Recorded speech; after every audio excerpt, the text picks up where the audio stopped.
ക്യാൻസറിനെതിരെ പൊരുതാനായി Calicut city service സഹകരണ ബാങ്കും MVR cancer സെന്ററും സംയുക്തമായി അവതരിപ്പിക്കുന്ന ക്യാൻസർ ചികിത്സാ സഹായ പദ്ധതിയാണ് mass care.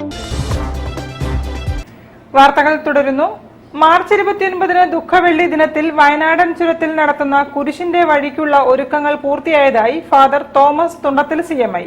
Father Mathew Maniyampra പീഡാനുഭവ പ്രാർത്ഥനയ്ക്ക് നേതൃത്വം നൽകും. വിവിധ ഭക്ത സംഘടനകളുടെ നേതൃത്വത്തിലാണ് കുരിശിന്റെ വഴിയിൽ ഭക്ഷണവും കുടിവെള്ളവും വിതരണം ചെയ്യുക. യേശുവിന്റെ പീഡാനുഭവത്തിന്റെയും സഹനത്തിന്റെയും കുരിശുമരണത്തിന്റെയും ഓർമ്മയാചരിച്ച് ദുഃഖവെള്ളിയാഴ്ച വയനാട് ചുരത്തിൽ 10,000 പങ്കെടുക്കുന്ന കുരിശിന്റെ വഴിയുടെ ഒരുക്കങ്ങൾ father Thomas Thundathil CMI, father Shindo CMI, general convener Jose Augustine കീപ്പറും പാല, സിസ്റ്റർ ജീന, ടിൻഡു, അബി എന്നിവരടങ്ങിയ 101 അംഗ കമ്മിറ്റിയുടെ നേതൃത്വത്തിൽ ഒരുക്കങ്ങൾ പൂർത്തിയായി.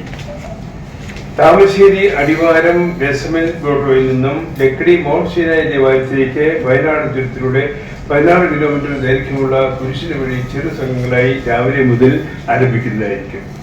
താമരശ്ശേരി അടിവാരം ഗത്സമേൻ ഗ്രോട്ടോയിൽ നിന്നും ലക്കിടി മൗണ്ട് സീനായി ദേവാലയത്തിലേക്ക് വയനാടൻ ചുരത്തിലൂടെ 16 കിലോമീറ്റർ ദൂരമുള്ള കുരിശിന്റെ വഴി ചെറുസംഘങ്ങളായി രാവിലെ മുതൽ ആരംഭിക്കും.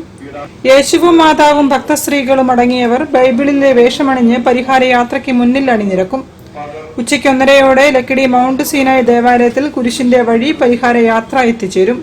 തുടർന്ന് റവറൻ ഫാദർ മാത്യു നായ്ക്കംപറമ്പിൽ വചന സന്ദേശവും ശുശ്രൂഷയും നൽകും.